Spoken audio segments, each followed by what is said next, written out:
Donc, chaque enfant de Dieu qui a une vie désordonnée, donc nous comprenons que tu n'as pas la ceinture.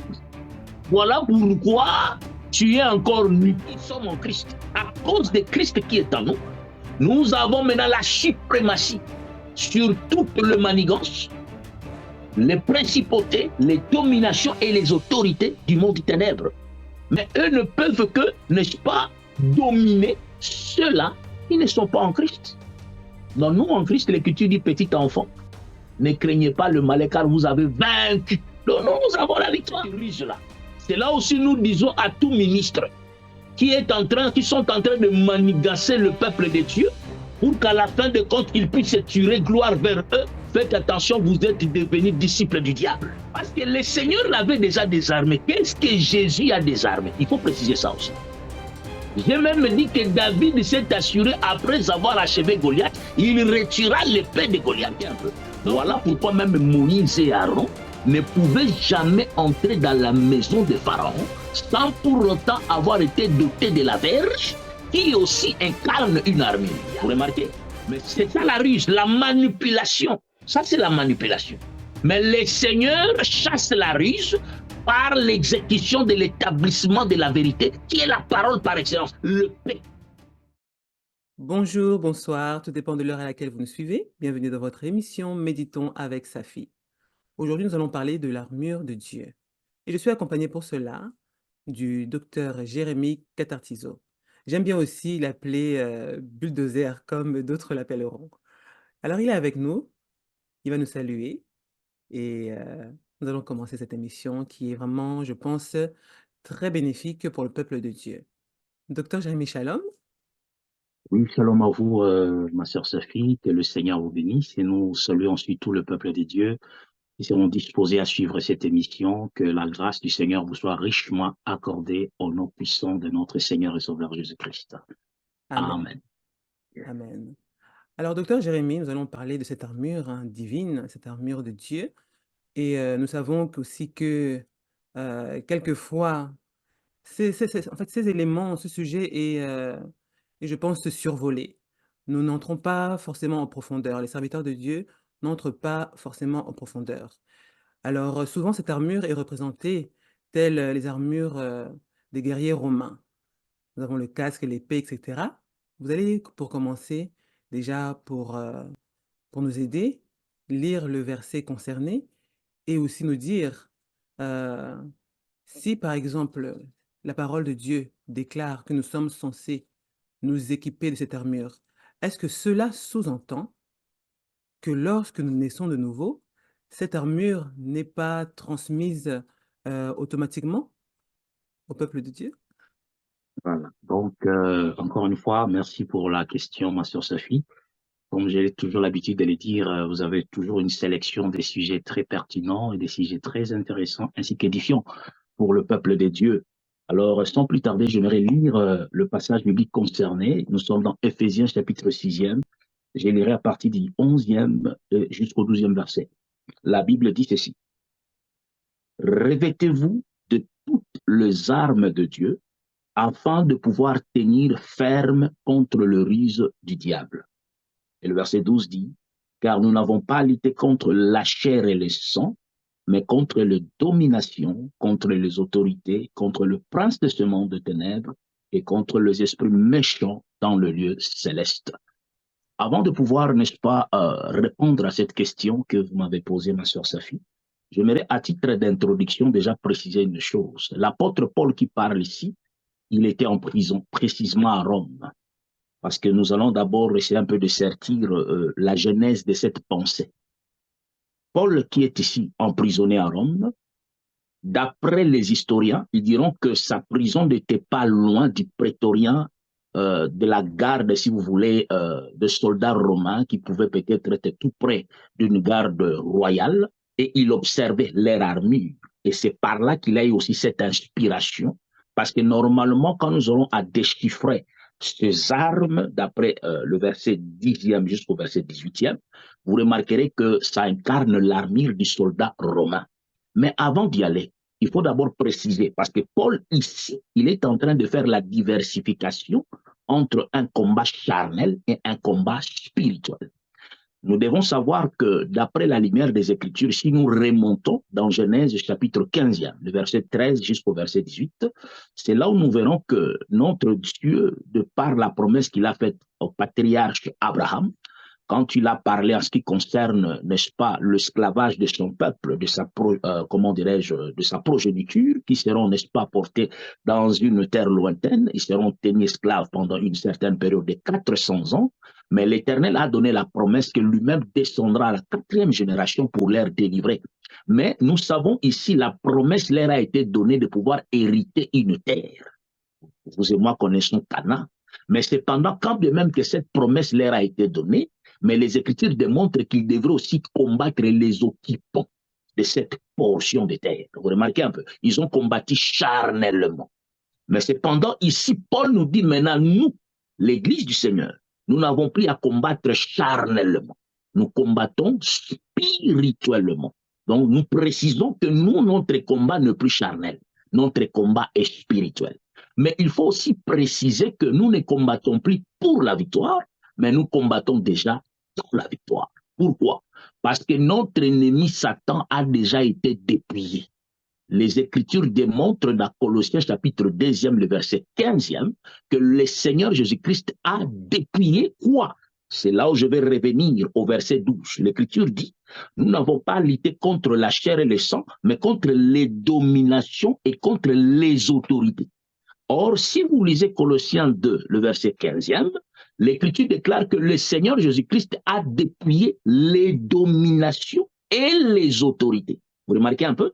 Voilà, il les a livrées publiquement en spectacle en triomphant d'elles à la croix. Donc, toutes ces dominations ainsi que ces autorités que nous n'avons plus à lutter contre d'après la chair, les seigneurs les avaient déjà vaincus à la croix. Maintenant, question serait de savoir pourquoi sommes-nous censés porter ces armes? Vous m'aviez posé une très bonne question de savoir. L'Écriture nous demande de revêtir les armes.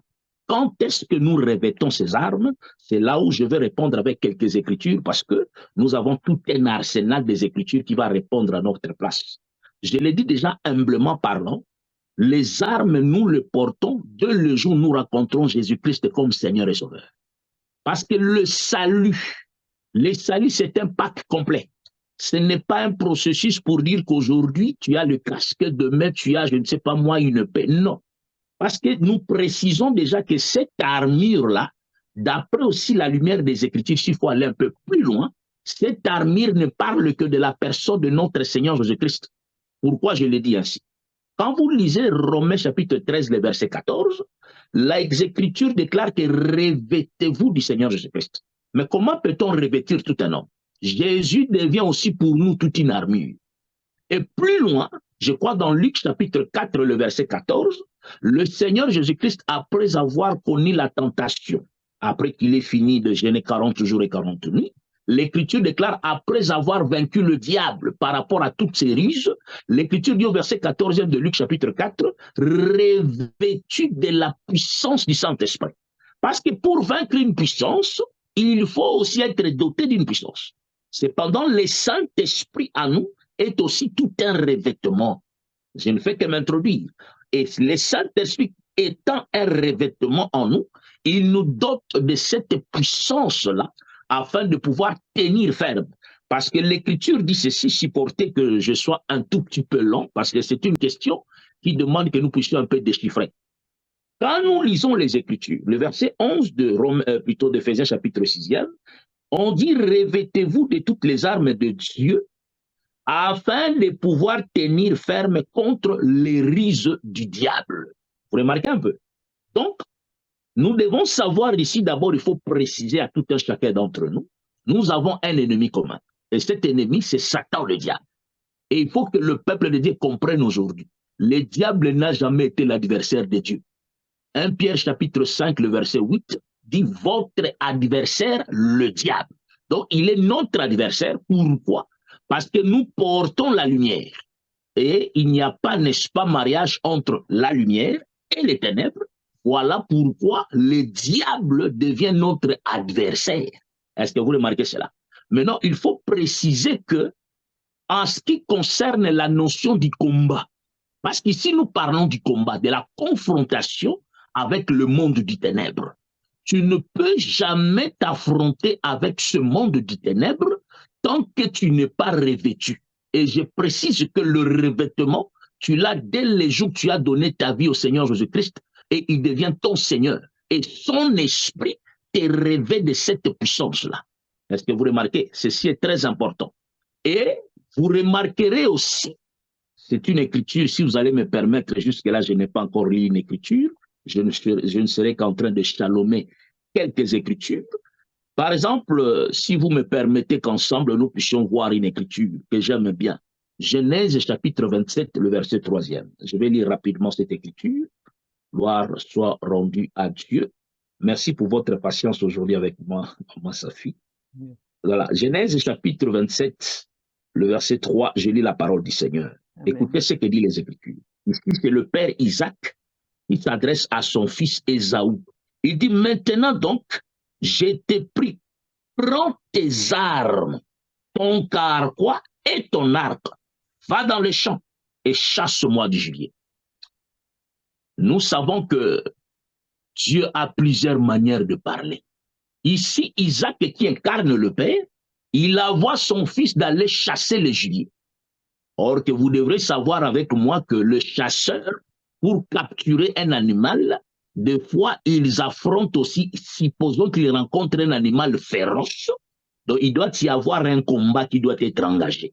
Mais ici, ce qui captive mon esprit, c'est de pouvoir remarquer que Ésaü ne pouvait pas sortir de la maison du père sans pour autant avoir été armé. Il dit, prends tes armes, vous remarquez, ton arc et ta flèche. Vas-y et chasse-moi du gibier. Donc c'est pour dire que, étant dans la maison du père, quand nous partons pour combattre, parce que chasser le gibier peut avoir plusieurs préfigurations ici, parce que nous devons savoir que le canal par lequel toutes ces armes et ces équipes s'appellent la prière, mais je vais y arriver quand nous y arriverons là.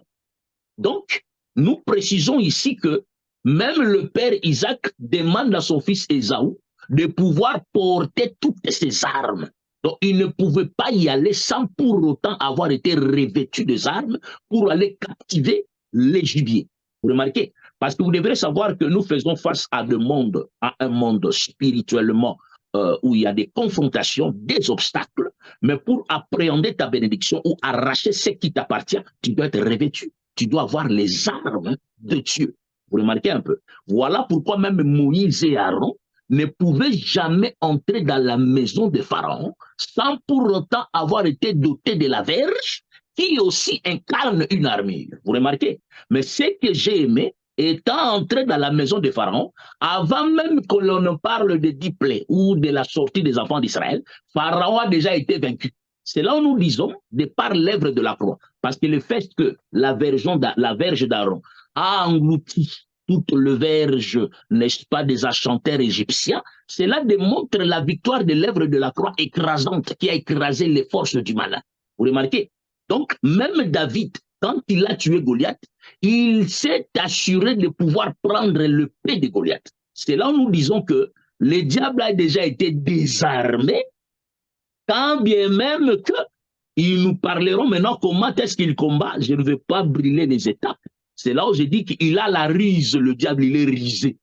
Hein? Une personne risée, c'est une personne, n'est-ce pas, qui est tellement malin, qui, n'est-ce pas, pour attirer sa proie, il joue au détournement et à la manipulation. Donc c'est un manipulateur.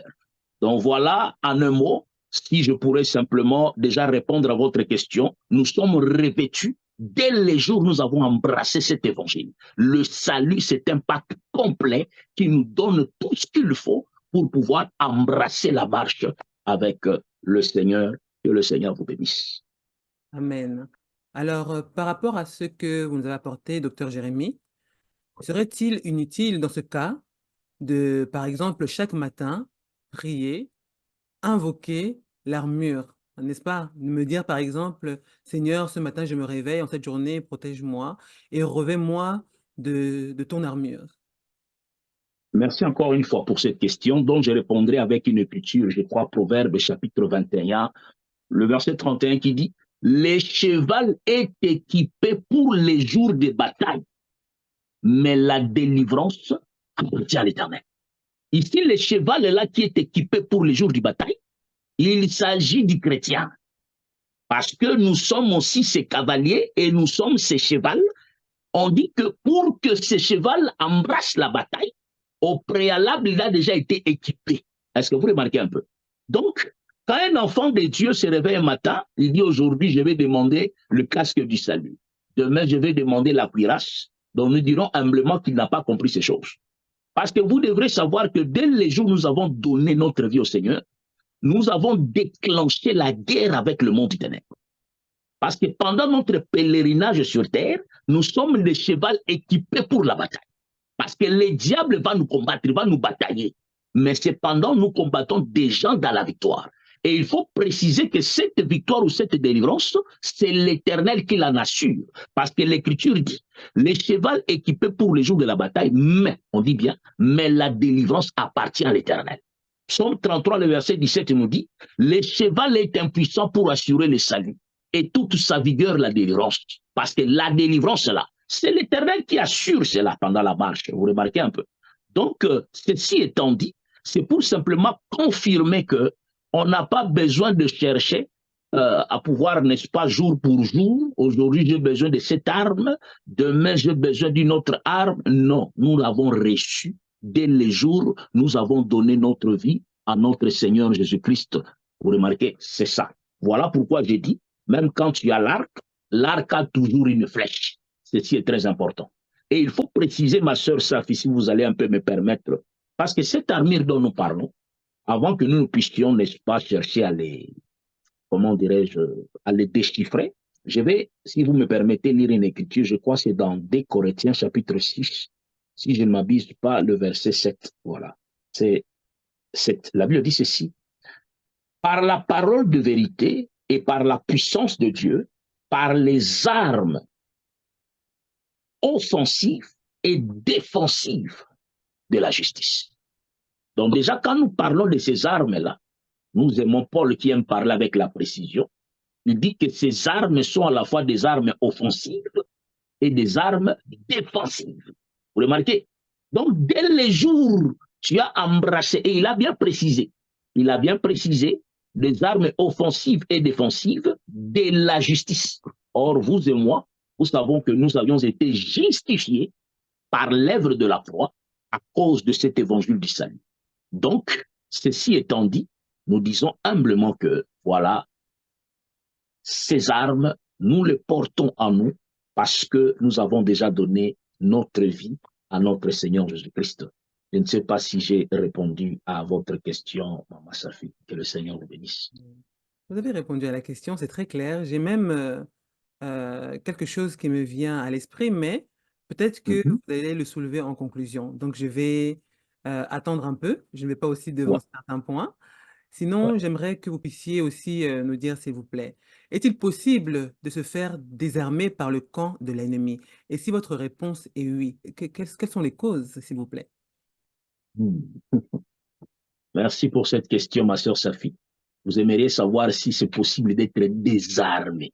Mais comment une personne qui est dépouillée peut dépouiller une autre personne? Moi, je pense que c'est pratiquement impossible. Le diable n'a pas la capacité et le pouvoir de nous désarmer. Vous savez, quand vous lisez Éphésiens, permettez-moi, je vais répondre avec les Écritures. Je crois Éphésiens chapitre 1er. Voilà. Éphésiens chapitre 1er. Celui-là.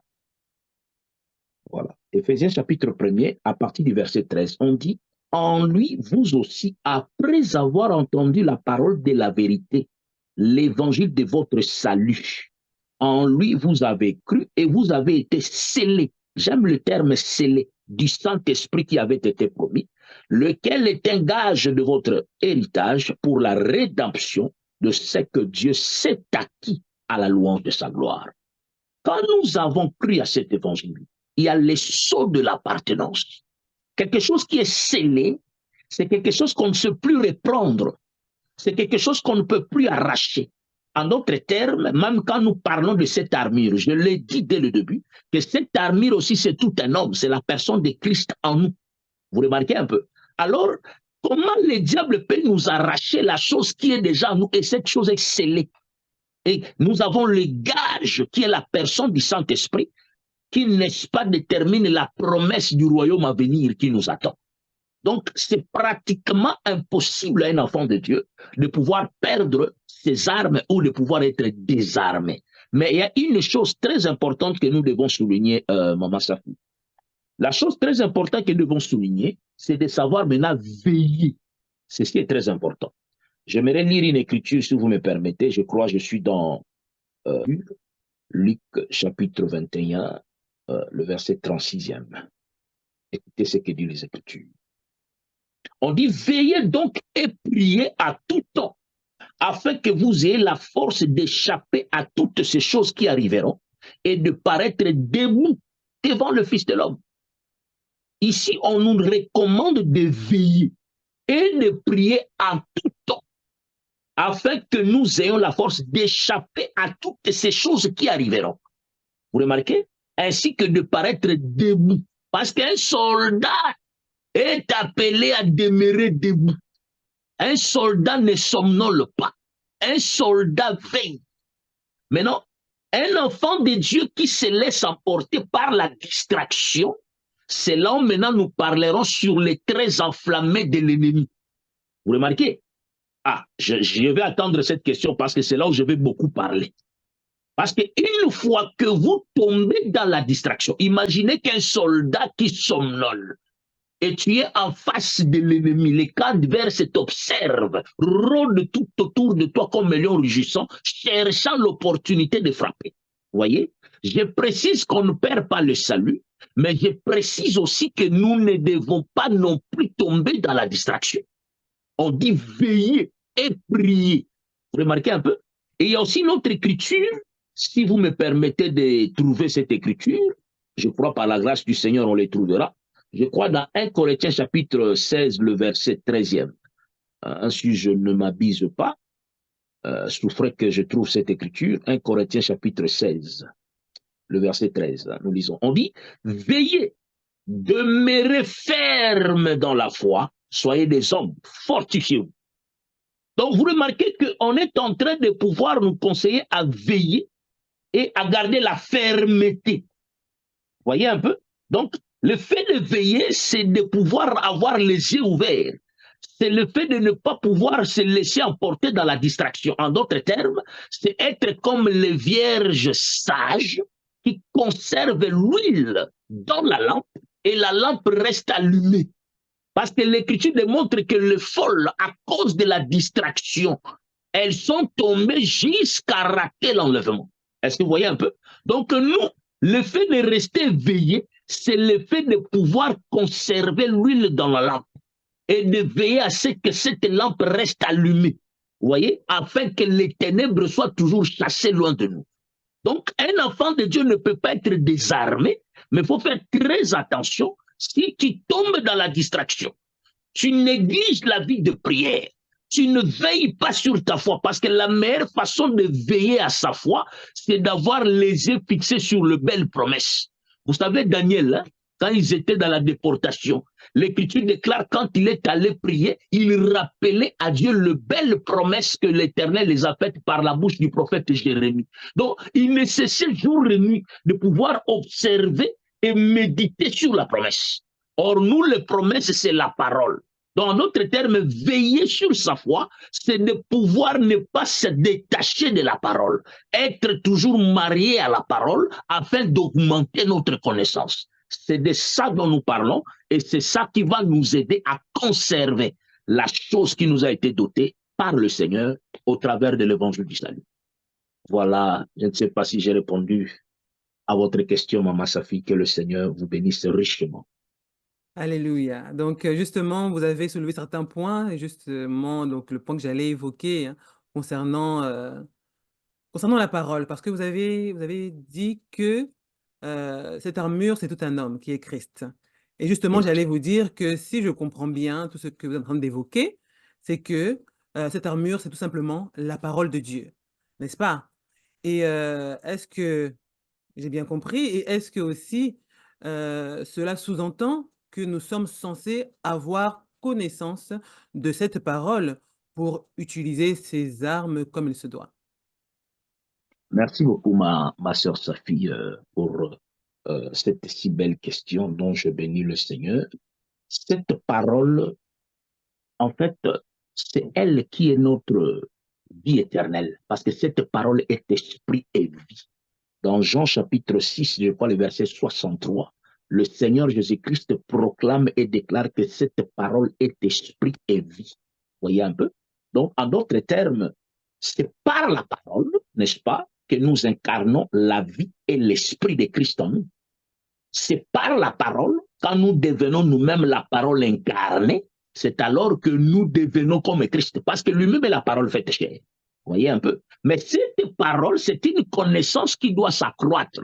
Voilà pourquoi j'ai voulu lire, si vous me permettez, je crois, 2 Pierre, chapitre 3, le verset 18e, si vous me permettez. Je vous ai dit que j'ai tout un arsenal des Écritures dont souffrez, que nous puissions quand même présenter les Écritures.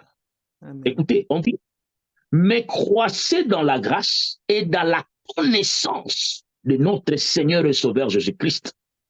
J'aime ce que Pierre dit ici. Il dit croissez, il y a le verbe croître. Croissez dans la grâce et dans la connaissance. Cette connaissance dont nous parlons ici, dont même une prophétie dans Daniel qui dit que dans le dernier temps, ils liront et leur connaissance augmentera. Vous voyez un peu? La connaissance de la parole augmente, s'accroît. Et comment faire croître la connaissance de la parole? C'est en méditant les Écritures et en écoutant les enseignants. Est-ce que vous remarquez? Permettez. En écoutant les enseignements. Voilà pourquoi nous disons au peuple de Dieu, ce qui est très important, vous savez, ce qui est très important aujourd'hui, ce n'est pas d'aller dans des bâtiments où il y a des amphithéâtres, il y a de belles décorations. Frère, la chose la plus importante, c'est d'écouter l'enseignement. Parce que c'est l'enseignement qui fait croître. Vous voyez un peu? Ceci est très important. Donc, avoir la connaissance, comme on dit ici, cette connaissance qui doit croître, c'est quand tu écoutes l'homme établi dont nous parlons ici, c'est Christ lui-même. Parce que l'Écriture dit que dans le dernier temps, tous seront enseignés par lui. Dans le livre des Hébreux, on dit que dans ces derniers temps, le Père nous parle par le Fils. Or, le Fils est manifesté au travers de ces 5 ministères. Je parle de ministres authentiques, établis par Dieu. Voilà, ceci est très important. Aujourd'hui, nous n'allons pas compliquer les choses. Nous parlons de termes simples et très clairs, mais nous disons que pour avoir la connaissance et croître dans la connaissance, ce n'est pas simplement question de méditer, mais il faut aussi écouter le ministre qui a l'explication des choses. Cela va nous aider à croître aussi dans la connaissance de la personne de notre Seigneur et Sauveur, Jésus-Christ de Nazareth. Que le Seigneur vous bénisse. Voilà. Alors, tout à l'heure, je vous avais posé la question, hein, par rapport au fait d'être désarmé. Et aussi, à plusieurs reprises, vous avez soulevé qu'il fallait faire attention et veiller. Voilà. Dans Éphésiens chapitre 6, au verset 16, Oui. on nous dit: «Prenez par-dessus tout cela le bouclier de la foi». Je ne vais pas lire la suite. Cependant, on nous dit aussi quelque part que plusieurs abandonneront la foi et que sans la foi aussi, il est impossible d'être agréable à Dieu. Donc, êtes-vous sûr qu'il est impossible d'être désarmé, s'il vous plaît? Merci beaucoup pour cette question, Maman Safi. Vous savez, je crois que c'est dans le livre des Thessaloniciens où on est en train de présenter l'apostasie comme un des signes précurseurs qui va normalement s'en suivre simultanément avant que l'Église ne soit enlevée. Or, quand nous parlons de l'apostasie, il s'agit bel et bien de l'abandon de la foi. Mais vous devez comprendre une chose. Nous disons ceci, humblement, que celui qui a mis la main à la charrue et qui regarde en arrière, l'Écriture précise qu'il n'est pas digne du royaume. Parce que Jésus lui-même, il dira dans Jean chapitre 10, je crois, le verset 28e, je dois vérifier, il dit, personne ne peut m'arracher ce que le Père m'a donné. Une personne qui abandonne sa foi Nous disons humblement que véritablement cette personne n'a jamais embrassé cette foi. Parce que même quand nous parlons de l'arche de Noé, la personne qui ouvre, qui ferme la porte, c'est Dieu, ce n'est pas l'homme. Même moi qui prêche, je ne suis pas responsable de la conversion de la personne qui va me suivre. Non. Parce que celui qui attire vers le Fils, c'est le Père lui-même. Ici, l'arche étant le salut, la personne de Christ, nous disons que une fois que tu es dedans, la porte est fermée, tu ne peux plus sortir. Donc, pour dire que tu ne peux pas perdre et renoncer à ça. Je sais que ça peut faire débat, et ça fait toujours débat. Mais nous disons humblement, Christ ne peut plus effacer du livre de vie la personne dont le nom a déjà été inscrit dans le livre de vie. Il ne peut plus, il y a des écritures qu'on peut donner. Donc, quand vous voyez, il y a plusieurs écritures dans Tite, dans 1 Timothée, où on démontre que dans le dernier temps, plusieurs abandonneront leur foi. Nous disons simplement que ça, ce n'est que la partie aussi des vierges folles, faute de conserver l'huile dans la lampe. Elles ont, n'est-ce pas, parce que ce sommeil-là, c'est le fait de pouvoir divorcer la vie de l'esprit et embrasser la chair. Et embrasser, n'est-ce pas, le confort de ce monde ainsi que la séduction de ce siècle présent. Mais celui qui est véritablement converti, qui a reçu Jésus-Christ comme Seigneur et Sauveur, il ne peut plus abandonner ça. C'est pratiquement impossible. Parce que déjà, ce n'est pas nous qui sommes responsables de ça. L'Écriture dit dans Philippiens, permettez que je donne. Moi, j'ai dit aujourd'hui, je n'ai que des Écritures qui répondront à ma place. Il y a une écriture que j'aime beaucoup, c'est dans Philippiens. Permettez que je trouve ça. Je crois Philippiens chapitre 1er, où l'Écriture dit, c'est lui qui a commencé cette bonne œuvre en vous, l'achèvera.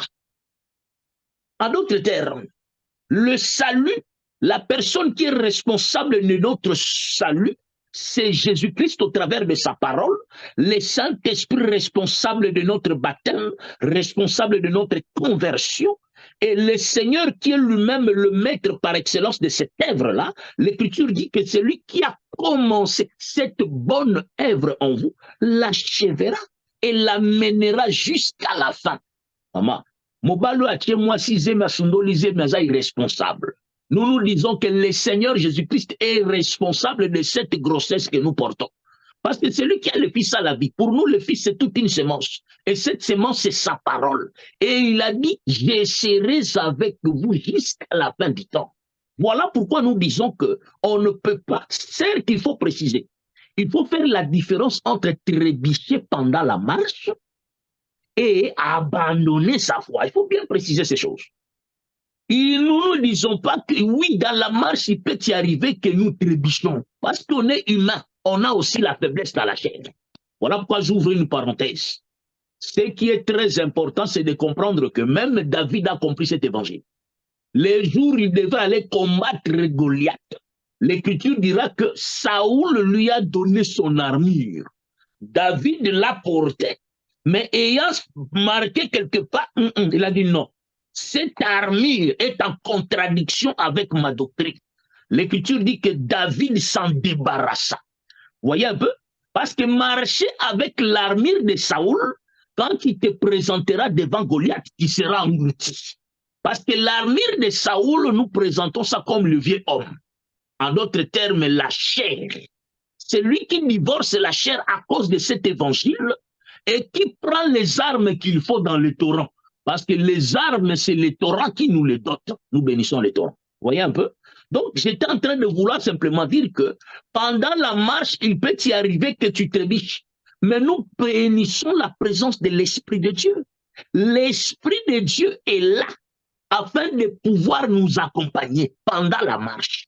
L'Esprit de Dieu est là afin de nous convaincre du péché. La personne qui demeure dans un péché pendant longtemps, nous allons nous questionner, est-ce que cette personne a reçu le Saint-Esprit? Parce qu'un enfant de Dieu, ma soeur, le Saint-Esprit va créer la culpabilité dans ton esprit. Tu ne sauras pas vivre avec. Jusqu'à ce que tu t'en réponds, tu te relèves comme un bon soldat et tu continues la marche. Donc ceux qui trébuchent pendant la marche, nous ne disons pas qu'ils sont en train d'abandonner la foi. Mais ceux qui abandonnent, nous disons déjà humblement que dès le départ, ils n'avaient jamais reçu la chose véritable. Je ne sais pas si mon langage est très clair là-dessus. Je sais que c'est un point qui fait débat. Là, ça demanderait même une émission où vous faites venir d'autres ministres et nous allons brandir humblement, je dis bien humblement, les Écritures qui vont témoigner les choses que nous déclarons. Que le Seigneur vous bénisse. Amen. Alors, tout à l'heure, vous nous avez rappelé que Satan, notre ennemi commun, avait été dépouillé à la croix. Cependant, de part et d'autre, nous sommes tout de même attaqués par le monde des ténèbres. Est-ce que nous pouvons dire que malgré ce dépouillement, le monde des ténèbres soit aussi armé de certaines armures pour nous attaquer? Maman, ça fait avant de répondre à cette question, permettez-moi de te donner même un petit éloge. Vous êtes une femme très intelligente. Parce que dans mon esprit, j'attendais cette question-là. Alléluia. Et je bénis le Seigneur parce que vous me ramenez vraiment sur ce chemin. Alléluia. Que Dieu permette à ce que cet espace de méditation avec sa fille devienne tellement grand parce que vous nous faites réfléchir dans les Écritures. Que Dieu te bénisse, ma soeur. Amen. Voilà. Donc, comme vous avez dit, je ne m'étais même pas préparé, mais parce que tu as des très bons thèmes. Je me dis, il faut juste y aller. Amen. Une très bonne question. C'est là où nous allons dire ceci humblement aux enfants de Dieu. Certes, le diable a été dépouillé. C'est là où les bien-aimés, permettez que j'en dise ainsi, les branhamistes ont mal vu. Parce que eux, quand ils sont allés voir dans Apocalypse chapitre 6, quand ils ont vu le premier cavalier, le cheval blanc là, la personne qui le montait, on dit qu'il avait un arc. Mais pour eux, ils disent qu'il a l'arc, mais il n'a pas de flèche. Mais ils n'ont pas bien vu Éphésiens chapitre 6, que vous nous avez donné, ma soeur. Parce que Éphésiens chapitre 6 parle des traits enflammés de l'ennemi. Écoutez, vous savez, quand nous interprétons les Écritures, voilà pourquoi je donnerai aussi conseil à mes collègues ministres. Essayez aussi de vérifier l'historicité autour des contextes. Parce qu'ici, Paul s'inspire à l'armure du soldat romain. Il était en prison à Rome. Vous remarquez un peu? La manière dont les soldats romains combattaient leurs adversaires. L'adversaire, ils avaient ce qu'on appelle le trait enflammé. Ce sont des flèches qui étaient couvertes d'une sorte de mèche dont on mettait comment dirais-je, de produits, comment dirais-je, flammables. Je ne sais pas si je dis bien le terme. Et ils envoyaient ça dans les camps adverses et ceci pouvait causer des dégâts, voire même brûler tout un village. C'est ça les traits enflammés de l'ennemi. Et nous dirons humblement à nos bien-aimés branhamistes, celui qui avait l'arc là, il a aussi la flèche. Parce que Ésaïe chapitre 13, le verset 18, nous démontre que l'arc a toujours été accompagné de flèches. Et c'est vrai. Maintenant, il faut comprendre, c'est quoi l'arc? C'est quoi la flèche? C'est là où j'ai dit, les diables utilisent la ruse. La Bible a dit afin de pouvoir tenir ferme contre la ruse du diable. Parce que le Seigneur l'avait déjà désarmé. Qu'est-ce que Jésus a désarmé? Il faut préciser ça aussi. J'ai même dit que David s'est assuré, après avoir achevé Goliath, il retira l'épée de Goliath.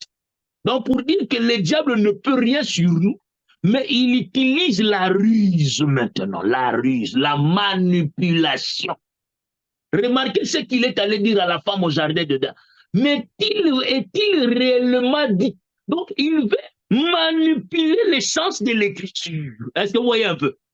Le diable, c'est un manipulateur. Et qu'est-ce qu'il fait? Les champs d'action de cette ruse, ça s'appelle la pensée de l'homme. Voilà pourquoi les Écritures nous demandent de faire même des objets de nos pensées, tout ce qui est pur. Et la pureté ne peut n'être incarnée que par la parole de Dieu. Le diable n'a plus la force de pouvoir t'exécuter, toi qui es en Christ. Mais il va chercher à manipuler la chose que tu as et parce qu'en lui, il n'y a pas la vérité. Le diable n'a pas la vérité. Voilà pourquoi nous disons même que tous les ministres qui sont en train de tordre le sens de l'évangile, ils sont en train de travailler pour le diable dans le domaine d'être rusés comme le diable. Parce que lui, il est rusé. Mais les traits enflammés là dont nous présentons ici, maman. Parce que déjà, si vous lisez Jérémie chapitre 9, le verset 3, on présente l'arc comme la bouche. Et Matthieu chapitre 4, le verset 4, La Bible déclare que, n'est-ce pas, l'homme ne vivra pas de pain seulement, mais de toutes paroles qui sortent de la bouche de Dieu. Mais moi, je vais seulement parler de la bouche. Les paroles qui sortent de la bouche, c'est ça la flèche. Et la bouche, en soi, c'est l'arc. Je ferme cette parenthèse. C'est là où nous devons comprendre comment le diable fonctionne. Ça, c'est tout un enseignement qui peut nous prendre de jour et de jour. Mais le très enflammé de l'ennemi, il a plusieurs manières de frapper. Il a ses armes qu'il utilise aujourd'hui, les armes de destruction, parce que l'Écriture déclare qu'il y a des dominations et des autorités, de princes des ténèbres, des esprits méchants. Tout ça, ça fait partie de la confrérie, n'est-ce pas? Des choses que le diable utilise comme des traits enflammés. Aujourd'hui, par exemple, le mauvais sort que peut jeter un sorcier dans la vie d'une personne qui ne veille pas sur une vie de prière efficace. Mais ce mauvais sort peut devenir un trait enflammé de l'ennemi qui peut causer un dégât dans des destinées de gens. Nous en avons vu. Tu peux voir une personne, nous on a vu de personnes dont une tante de famille a déclaré, toi, même si tu te maries, tu ne toucheras pas des enfants. Mais tu as reçu un trait enflammé de l'ennemi, vous remarquez, mais qui est sorti par la parole. Voilà la flèche qui sort. Parce qu'il y a ce que nous appelons parole contre parole. Dieu, pour créer, il a utilisé la parole. Or, le diable est un imitateur. Vous voyez? Voilà pourquoi aussi, ils opèrent aussi par des paroles, mais des paroles négatives. Je ne sais pas si vous voyez de quoi je parle. Parce que les Écritures démontrent dans Jérémie 9 que l'arc, c'est la bouche. Et ce qui sort de la bouche, c'est la parole. Donc, cette parole, c'est toute une flèche. Vous voyez un peu? Les sorciers, les agents du monde des ténèbres, même quand ils font des incantations, ils envoûtent de vie. Ils utilisent des paroles, ils envoient des incantations de mauvais sorts. Ce sont des flèches enflammées de l'ennemi. Il y a plusieurs contextes et plusieurs fenêtres qu'on peut ouvrir ici. Mais nous sommes en train de respecter les temps. Mais nous disons, faites très attention parce que le diable a des flèches. C'est ça ce que dans Éphésiens chapitre 6, on présente comme des traits enflammés de l'ennemi. Voilà pourquoi, dès Corinthiens 6, le verset 7e, nous a précisé que l'armure que nous avons va servir à la fois des armes offensives et défensives. Pourquoi défensives? C'est pour, n'est-ce pas, esquiver ou encore se défendre ou encore se protéger contre, n'est-ce pas, le flèche venant du camp adverse. Je ne sais pas si j'ai répondu à votre question. Que le Seigneur vous Oui, bénisse. c'est très clair, hein, c'est ce qu'il a fait hein, avec notre Seigneur lorsqu'il était en jeûne, n'est-ce pas? Merci. Exactement. Qu'est-ce que le diable a fait? Il n'est pas allé loin. Il a ramassé aussi les Écritures. Mais j'aimerais dire humblement, en lui, il n'y a pas la vérité. Le diable n'a pas la vérité de la parole. J'ai écouté des ministres qui disent, écoutez, il a été avec Dieu, un astre brillant, etc. La parole de Dieu me dit qu'en lui, il n'y a pas la vérité. Il est connu comme le père de mensonges. Or, pour nous, la parole, c'est la vérité par excellence. Mais il est renseigné sur les Écritures. Ça, il ne faut pas oublier ça. Il est renseigné. Parce que ce jour-là, il a rappelé le Seigneur les Écritures. Il lui a dit, si tu te laisses jeter, n'est-ce pas qu'il a dit qu'il ordonnera aux anges? Il a répété une écriture. Mais comprenez que derrière cette écriture, il y a la manipulation. Parce que la fin de toute chose, c'était pour tirer gloire. Il voulait que le Seigneur se prosterne devant lui. Vous voyez un peu cette ruse-là. C'est là aussi nous disons à tout ministre qui sont en train de manigancer le peuple de Dieu pour qu'à la fin de compte, qu'ils puissent tirer gloire vers eux. Faites attention, vous êtes devenus disciples du diable. C'est ça la ruse, la manipulation. Ça, c'est la manipulation. Mais le Seigneur chasse la ruse par l'exécution de l'établissement de la vérité, qui est la parole par excellence, le paix. Parce que de toute cette armure-là, vous remarquerez que l'arme la plus offensive, c'est le paix. Si vous nous permettez, on va rapidement chalomer chaque arme. Vous voyez un peu? Qu'on parle de la cuirasse, qu'on parle du casque, etc., bouclier, ceinture, tout ça, ce sont des armes offensives et plutôt défensives. Quand nous allons voir la description de chaque arme, vous comprendrez qu'il s'agit bien des armes offensives et défensives. Vous voyez? Si Les autres diront que le diable n'a plus de flèches, comme l'ont dit les branhamistes, excusez-moi. Mais ils doivent nous justifier pourquoi il y a des armes défensives. Dès Corinthiens chapitre 6, verset 7.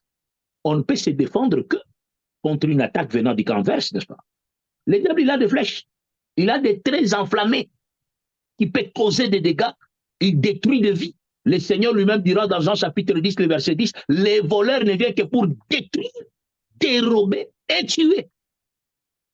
Mais ce qui est maintenant très important, c'est de préciser que l'armure qu'il a est inefficace devant toute personne qui est établie en Christ. Voilà la précision que nous avons voulu apporter. Que le Seigneur vous bénisse, Maman Safi. Amen. Entre parenthèses, docteur Jérémie, Oui, nous savons que Satan, n'est-ce pas, a été nommé dans les Écritures hein, comme étant un astre brillant. Mais faudrait-il préciser que cette lumière n'est plus, s'il vous plaît? Merci pour cette question. L'Écriture déclare que lui qui a été connu comme un astre brillant, mais il a été précipité, il a été rejeté. Mais il faut que nous puissions comprendre tout ce qu'il avait comme compétence, tout ce qu'il avait comme habileté. Il les a gardés, mais il les détourne maintenant pour la destruction des vies humaines. Je ne sais pas si vous voyez de quoi je parle. Très bien. Quand le Père le rejette, il le rejette, il l'éloigne de son trône. Mais le diable qui a entraîné aussi un tiers, n'est-ce pas, des anges déchus, ils opèrent avec le pouvoir parce qu'il faudrait que nous précisions. L'Écriture parle des dominations et des autorités. Or, on ne peut pas parler d'une autorité s'il n'y a pas la puissance et le pouvoir qui accompagnent cette autorité. D'où cela lui a été doté. Il avait les capacités, les habiletés. Mais quand il a été rejeté, il a maintenant pris ses autorités, les capacités, le pouvoir qu'il avait autrefois, et il a détourné pour la destruction des vies humaines. Mais maintenant, ce qui est très intéressant, que nous qui sommes en Christ, à cause de Christ qui est en nous, nous avons maintenant la suprématie sur toute le manigance, les principautés, les dominations et les autorités du monde des ténèbres. Mais eux ne peuvent que, n'est-ce pas, dominer ceux-là qui ne sont pas en Christ. Donc nous, en Christ, l'Écriture dit, petit enfant, ne craignez pas le mal car vous avez vaincu. Donc nous avons la victoire. Amen. Je voulais juste que ce soit précisé parce que beaucoup encore soulèvent aujourd'hui que oui, il est appelé astre brillant, n'est-ce pas? Nous le lisons dans Ézéchiel, hein, si je ne me trompe pas. Oui. Cependant, nous savons que, comme je disais, cette lumière n'est plus, parce que la lumière, c'est Christ, n'est-ce pas? La vraie lumière, le Jésus est vrai la lumière. astre brillant, Exactement. c'est Christ. Et Exactement. aujourd'hui, nous pouvons en conclure, comme vous avez pu le dire, que tous ces dons qu'il a pu recevoir, parce que Dieu ne se repent pas de ses dons, bien entendu, mais ont été détournés de manière ténébreuse. Donc, nous ne pouvons pas dire que Satan est un astre brillant aujourd'hui. Voilà, parce que Mais c'est... cependant, il faut aussi préciser que l'Écriture dit qu'il se déguise en ange de lumière. Voilà, Il se déguise. exactement. Cependant, il n'incarne pas la lumière. Il n'est pas la lumière, mais il peut se présenter comme la lumière, mais c'est une fausseté. C'est là Alléluia. qu'il faut avoir l'Esprit de Dieu pour détecter. Voilà pourquoi nous disons tout ce qui brille n'est pas de l'or. Il y a aujourd'hui même des ministres bien vêtus, bien parfumés. Ils peuvent même déchiffrer les Écritures. Mais quand tu les regardes avec l'œil spirituel, tu comprends, non, ici, il n'y a pas l'Esprit de Dieu. Très bien. Très Voilà. bien. Très clair, docteur Jérémie. Merci d'avoir apporté ces précisions. Alors, nous tendons vers la fin. Et avant de conclure, bien entendu, nous allons passer à quelque chose de très important. Docteur Jérémie, merci de bien vouloir, dans la mesure du possible, nous expliquer hein, le rôle de chacune de ces armes mentionnées dans Éphésiens 6, s'il vous plaît. Merci beaucoup, Maman Safé, pour cette question. Donc, je vais frôler rapidement parce que, humblement parlant, chacune de ces armes, c'est tout un enseignement. Très bien. Sincèrement. Mais on va quand même, par la grâce du Seigneur, dire l'essentiel. Commençons, n'est-ce pas, l'écriture au verset 14e. Je commencerai au verset 13. C'est pourquoi prenez toutes les armes de Dieu. Je précise qu'il faut être doté de toutes les armes, voilà, afin de pouvoir résister, excusez-moi, dans le mauvais jour et tenir ferme après avoir tout surmonté. Tenez donc ferme, ayez à vos reins la vérité pour ceinture. On commence par la vérité, n'est-ce pas, que nous devons tenir à nos reins. Donc, ayez à vos reins la vérité. Maintenant, pourquoi ici on présente la ceinture comme étant la vérité? Si vous observez l'armure du soldat romain, la ceinture que portaient les soldats romains tout autour de la hanche, ça paraissait comme une armure la moins importante en fait. Vous voyez un peu? Mais cependant, Paul étant un prophète, nous allons nous poser la question pourquoi il a commencé d'abord par la ceinture. Voilà pourquoi la nature doit aussi nous enseigner. Faisons appel à la nature. Les sapologues, que le Seigneur vous bénisse. Nous savons tous que la ceinture sert à tenir l'habit dans l'ordre. Parce que quand il n'y a pas la ceinture, l'habit va tomber. Est-ce que vous remarquez un peu? Ceci est très important. Or, quand Paul présente la ceinture comme étant la vérité, parce que même l'épée du guerrier soldat romain sortait du fourreau. Or, le fourreau est aussi attaché par la ceinture. Est-ce que vous remarquez l'importance de cette ceinture? Donc, quand Paul commence par la ceinture, il a voulu dire ceci. Une vie qui n'est pas ordonnée dans le Seigneur, c'est une vie qui ne peut même pas embrasser cette confrontation du monde des esprits. Parce que la ceinture représente d'abord le fait d'être établi dans la vérité. Si je me fais comprendre. Quand je présente la ceinture dans sa nomenclature comme étant un élément de la sapologie qui permet de tenir l'habit ordonné dans le corps. L'habit est en équilibre, ça ne peut pas tomber. Ceci est très important. Ceci représente comment notre vie est ordonnée en Christ. En parlant de la vérité, vous et moi savions que la vérité, c'est la personne de Jésus toujours. La vérité, c'est cette parole. Parce que Jésus dit, je suis le chemin, la vie et la vérité. Voyez un peu? Donc, chaque enfant de Dieu qui a une vie désordonnée, donc nous comprenons que tu n'as pas la ceinture. Voilà pourquoi tu es encore nu. Parce que quand il n'y a pas la ceinture, l'habit ne va pas tenir. Vous voyez cette armure-là qu'avaient les soldats romains, c'était une armure, si vous regardez très bien, la ceinture tenait en sorte que toute l'armure soit conformément bien enchâssée et chaque élément soit à sa place. Parce qu'il y a la ceinture qui assure la sécurité de l'emplacement. Ceci est très important. Donc, Paul, s'il commence par ça, c'est pour dire que nous devons comprendre que notre vie doit être ordonnée. Marcher dans la droiture, ça incarne aussi la droiture dans la marche, parce que le fait d'être établi dans la vérité comme ceinture, ceci représente le fait de marcher dans la droiture et être établi dans la justice qui est la personne de Jésus. Voilà pourquoi vous remarquerez, Paul le dit dans cette écriture que j'ai lue, tenez donc ferme, ayez à vos reins la vérité pour ceinture. Comme j'aimerais aussi parler de reins, mais on n'a pas le temps. Parce que chaque élément ici, comme je vous ai dit, c'est tout un enseignement, ma soeur. C'est tout un enseignement. Il continue, comme je dis, je vais simplement chalomer. Il dit, revêtez la cuirasse de la justice. Voilà un élément encore important, la cuirasse, qui est, n'est-ce pas, aussi une arme défensive. Vous savez, le rôle de la cuirasse chez les soldats romains, même quand la flèche vient du camp de l'ennemi, la flèche sera stoppée par la présence de la cuirasse, parce que j'ose croire, la cuirasse est au niveau de la poitrine, là, ici. Je vais donner une écriture rapidement, souffrez avec moi, que je lise cette écriture avec vous, et nous allons comprendre les choses que nous sommes en train de vouloir vous présenter ici. Romains chapitre 5, je crois le verset 1er.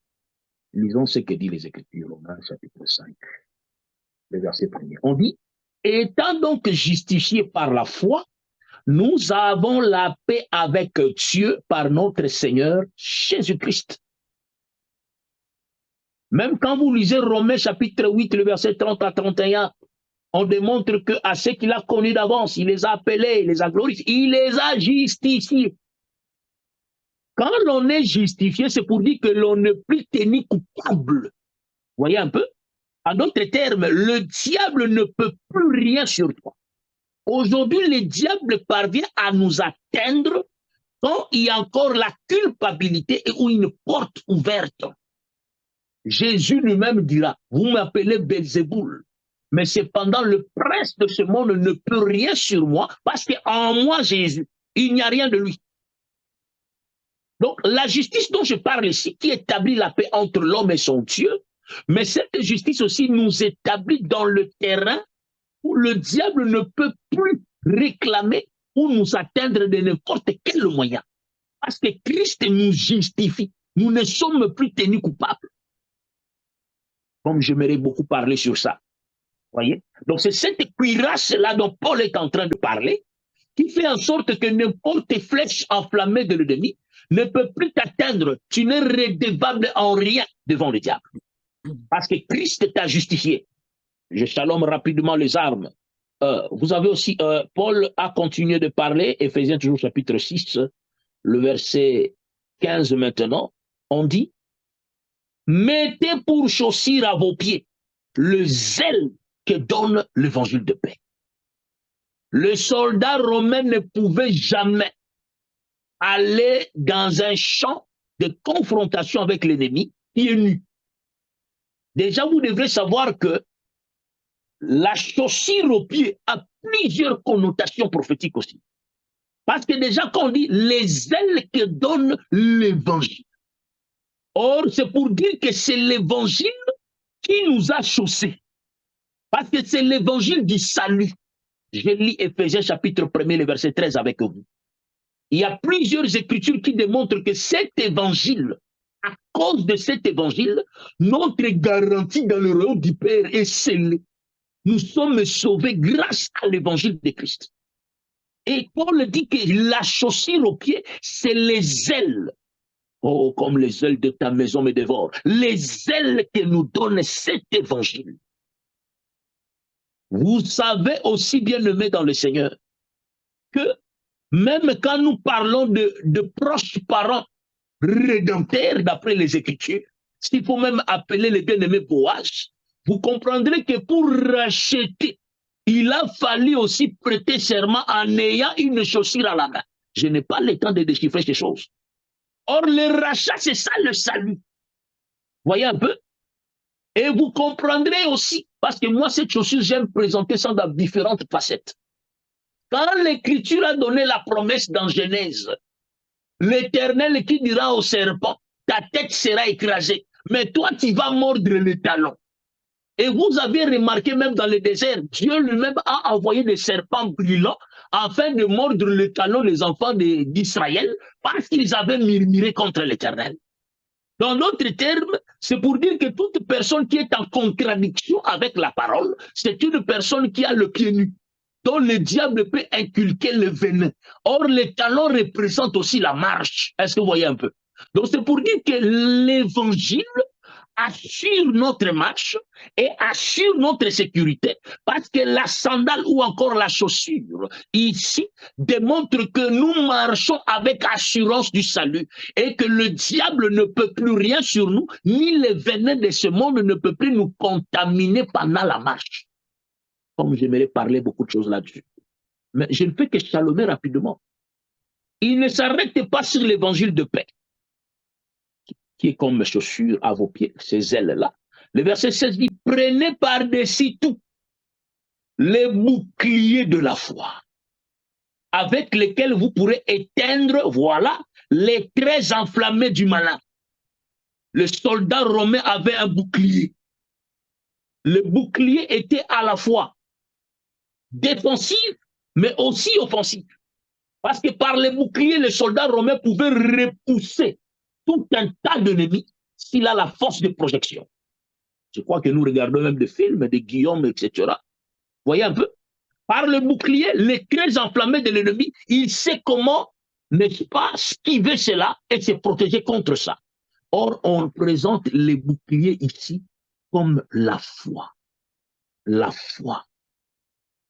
Comme j'aimerais lire peut-être une ou deux écritures, si vous me permettez, pour parler de cet élément important de la foi.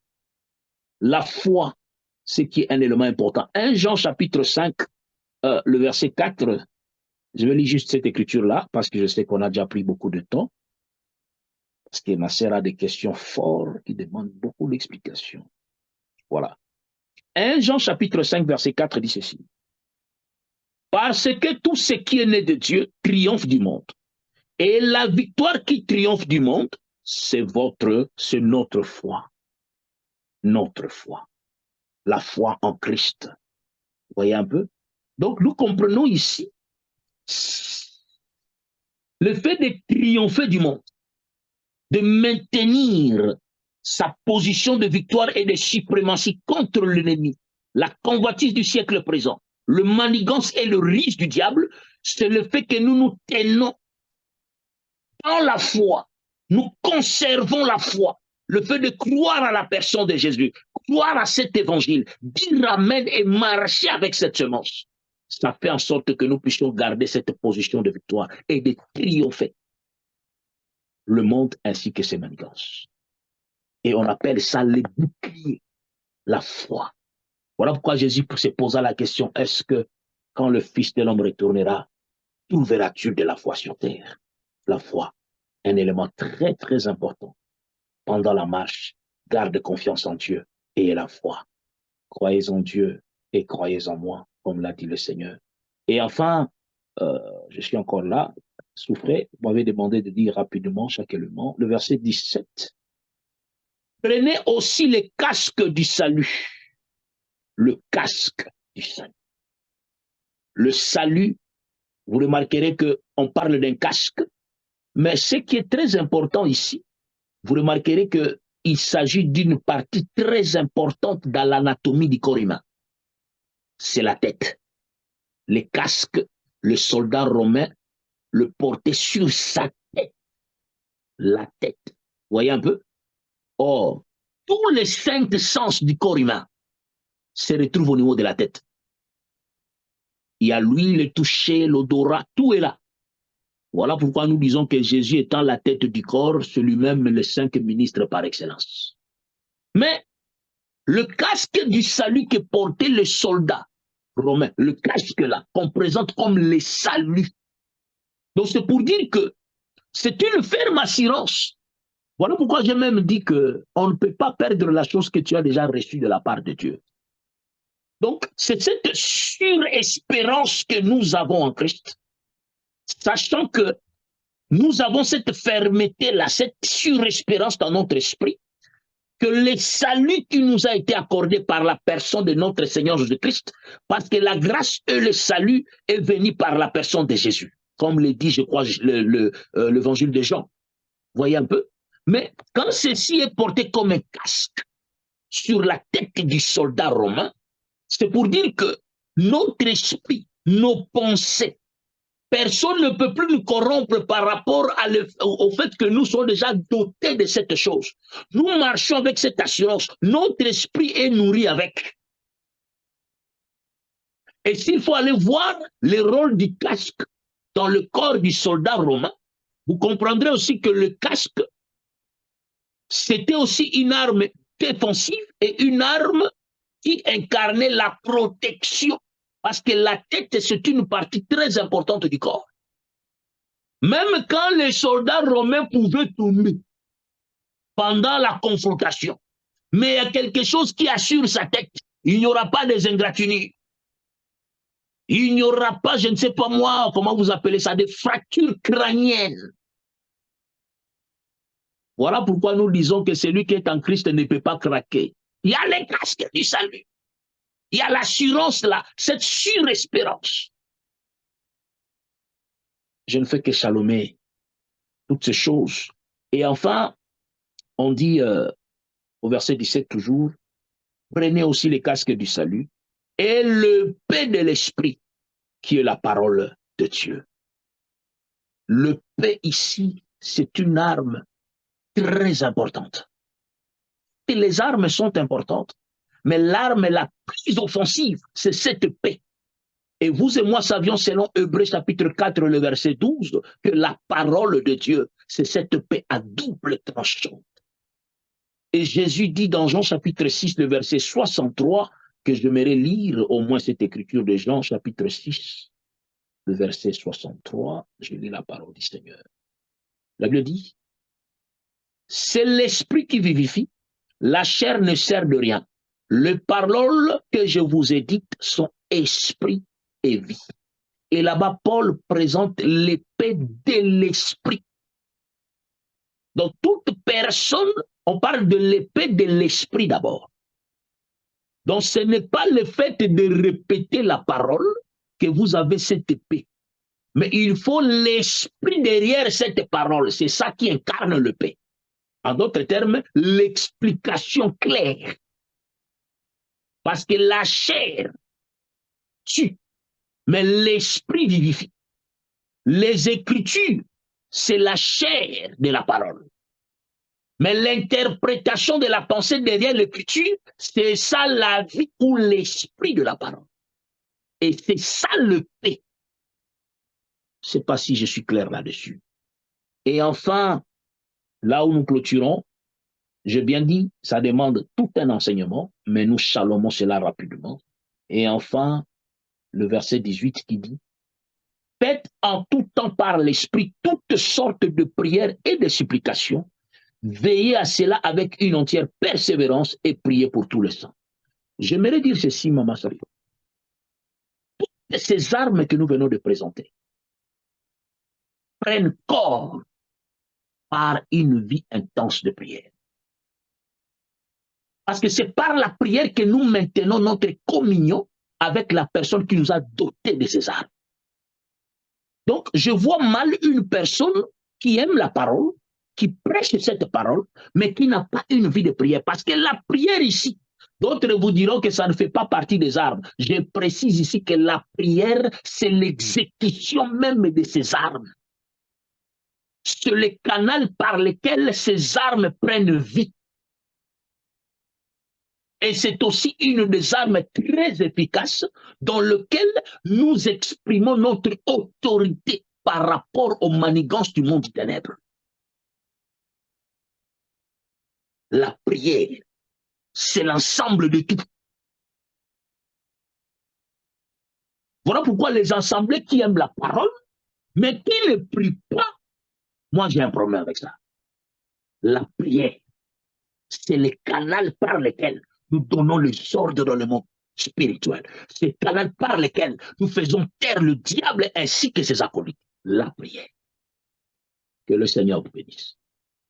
Merci beaucoup, docteur Jérémy Catartiso. Donc, je vais vous laisser conclure. Mais avant cela, je vais vous laisser conclure. Donc, vous allez nous dire quelle est l'importance, encore vous nous rappelez, quelle est l'importance d'être revêtu et surtout, en fait, les conséquences de ne pas l'être. Ça veut dire que, quelque part, nous comprenons que ceux qui n'ont pas le Saint-Esprit ne sont pas protégés. Voilà. Donc, je vais relire rapidement Éphésiens 6,14 où il est écrit, je vais lire la dernière phrase, « Revêtez-vous de la cuirasse de la justice ». Et lorsque vous étiez en train de parler, je voyais que spécifiquement au niveau en fait, du torse, nous avons en fait les organes vitaux, n'est-ce pas? Voilà. Et tels que le cœur, les poumons, etc.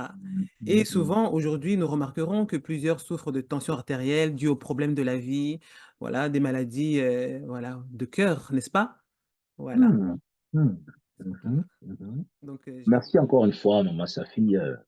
Je pense que c'est un sujet très, très édifiant et un sujet que l'Église du Seigneur devait normalement aussi prendre conscience. Parce que beaucoup aujourd'hui ignorent. Paul était un prophète aussi en même temps. Quand il dit que nous n'avons pas à lutter contre la chair et le sang, il a voulu que nous puissions prendre conscience que la vie chrétienne, c'est aussi une vie de combat. Nous sommes en contradiction avec le monde du ténèbre. Et le diable a plusieurs manières aussi de manigancer et de combattre l'Église du Seigneur. Parce qu'il est notre adversaire, il n'est pas l'adversaire de Dieu, parce que Dieu n'a pas d'adversaire. Personne ne peut l'égaler. 1 Pierre 5, 8 dit, votre adversaire, le diable.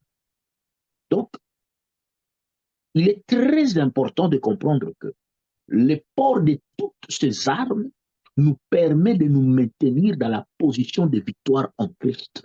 Parce que nous ne combattons plus pour la victoire, mais nous combattons déjà pour la victoire, comme nous l'avons dit. Mais nous avons aussi précisé que, quand bien même que en Christ Jésus, par rapport à la personne du Saint-Esprit, qui est aussi pour nous tout un revêtement de puissance, selon Luc 4,14, mais nous devons veiller en sorte que la chose qui t'a été donnée, parce que les armes s'entretiennent aussi, vous savez ça? Ben oui, parce que les soldats romains aussi, quand son épée léchait le sang des étrangers ou soit des ennemis, il retournait, il entretenait son armure. Il essuyait son armure, l'entretien. Or, pour nous, l'entretien explique simplement un enfant de Dieu qui a cette vie de méditation profonde, qui observe sa marche, qui fait un bilan de sa vie, qui retourne à la source à chaque fois. C'est ça le fait de veiller et de rester en contact avec le Père. C'est ça, communier toujours en esprit. Mettre en application ces choses permet en sorte que nous puissions maintenir une vie adéquate et une vie ordonnée pendant ces confrontations spirituelles qui nous entourent. Ceci est très important. Le fait de revêtir toutes les armes, comme dit les Écritures, est très important parce que dans la vie chrétienne, c'est une vie de combat. Que l'on ne vous trompe pas. D'autres vous diront que le combat spirituel, c'est une utopie. Non, on ne peut pas déchirer cette écriture d'Éphésiens chapitre 6. Aucune écriture ne peut être anéantie. La vie chrétienne, nous avons un adversaire, et cet adversaire s'appelle Satan le diable. Et toutes ces armes que nous portons, ce n'est pas nous qui les choisissons. C'est le Seigneur qui nous revêt. Et ces armes, c'est dans la maison du Père. C'est là où j'ai présenté Isaac. Quand il devait sortir, le Père l'a dit, ne sors pas des armes. Prends toutes tes armes.